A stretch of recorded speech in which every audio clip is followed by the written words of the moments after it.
Good morning. How are you? I hope that you are having a pleasant and lovely day because, after all, it is so lovely being you. Today, let us revisit the word karma. You know, again, karma was one of those words that my spiritual advisor introduced to me in high school. And I couldn't get over it because it seems like as soon as he introduced that word to me, it was like the worst day I could possibly have. I remember going to hang out with one of my friends, and we had clean up chores and stuff to do before I left the house because I wasn't getting out unless I did those things. So, I finished doing everything and I met up with one of my girlfriends, okay? So I said, listen, I have some Spanish homework and I need your help. And she was like, come on, we're supposed to be having fun. I said, no, come on now. I need you to help me with my Spanish homework because Miss White is no joke. She's like, I know, right? So she said, all right, what you got to do? I said, well, I got to make up a story and it has to be in Spanish. She said, no big deal. All right, you tell me the story and I'll write it out. That's you doing homework, right? I was like, that's perfect. But you come up with the best ideas. Well, just so happens that worst day came when I met Miss White that day. And she said, everybody turn in their homework. And I was, I took it out my notebook, took the frilly part off the paper that, when you pull out your notebook. And I put it there aligned with other people's paper. She said, this stack of paper feels really light. That's a bad sign. I need everybody's homework or somebody's going to be having detention today. So I was pretty happy I wasn't going to have any detention. So I turned in my homework. So she looked through the paper and she said, oh, I already see a problem. And I said, I know it couldn't be my paper because I told a good story. She said, so what did you do over the weekend? And I told her, I said, I hung out with my friend Rosie. And she said, oh, really? You guys did a whole lot of hanging out because you didn't even do your homework. I said, yes, I did. She said, oh, no, maybe Rosie did it. She said, because I said, well, you said make up a Spanish story. And I made up a Spanish story. And she said, oh, yeah, you made it up. But apparently somebody else wrote the story because your Spanish is not even as good. I mean, no offense. I mean, you are definitely carrying your own weight, but in this homework it doesn't look like you carried much weight at all. So she said this in front of the whole class, man. I was so embarrassed. So she said, I'm gonna read this story because it is a good story, but then afterwards I'm gonna wait for you to be honest, young lady. I was like, you gotta be kidding me. And then O'Neill was sitting there. I liked O'Neill, so I was like, oh man, I was too through with her and everything, because O'Neill will call you out. One thing about O'Neill,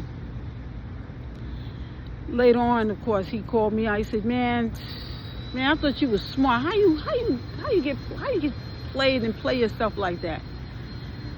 I vowed after that I would definitely focus harder on doing my own homework and not worry about, playing games such as that. But see, it's a lesson in my teacher teaching me, and we need teachers like that. Now, people, can get upset and disappointed about different, things. But, my responsibility was supposed to be doing my homework on my own. I didn't have to get Rose to help me because that wasn't really helping me. She was basically just doing my homework for me. She just translated something that I was supposed to do, something that I can say I have a better strength in now because, of course, I take Spanish more respectfully and I take it seriously now. Whereas in high school, I was just trying to hurry up and get a grade and get out of there. I wasn't focused. And a lot of people have lost their focus. You see, when we blame everybody else for all our shortcomings and we don't look at our own selves and evaluate what we can do for ourselves. It's easy sometimes to place blame on why you're not successful or why you have not accomplished certain things. You can place blame where it belongs, but in all honesty, that was my homework, my ownership, my handwriting, my responsibility. Whether we are children or adults, all of us have a responsibility, and the first responsibility is to yourself. You promised to love yourself, right? So how are you loving yourself? Did you say good morning to yourself this morning? Say, oh, that's silly. Come on, I'm not going to say good morning to myself. You can say good morning, beautiful. Isn't that what Mary J. Blige teaches in that song that she sings? I forgot the name of the song. But in the song, she said that she had to, wake herself to who she was. We wake ourselves up to who we are every day because we look in the mirror and we can say, I love you, and say, I love you to yourself. So our own passion, our own belonging to ourselves is loving ourselves and encouraging ourselves. Now, if you have other people to encourage you, that's even more of a blessing. But to begin with your day and encouraging yourself and finding different ways to manifest what it is that you truly want. It starts with a thought, all right? I'm thinking about what it is that I want. Now I'm going to take passion. Maybe go to your favorite store. I have a favorite store that closed down in my area, and I was very disappointed. But as I explored my hood, I found that it's actually been replaced in another location. So now I can go into my favorite store and I can begin to manifest what it is that I want, because my favorite store has different fragrances in it.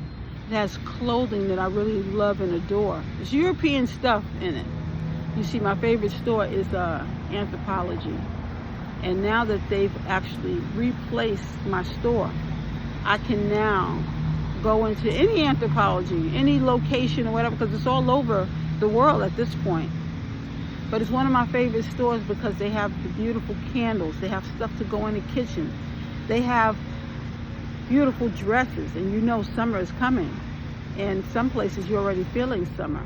So it's important that we replace, the negativity, the negative thoughts, the negative feelings, because that comes too often. Because sometimes a person will get on your nerves, or apparently, certain experiences that you'll have, and you say, you know what, I really want to cheer myself up. So find the things that are going to cheer you up.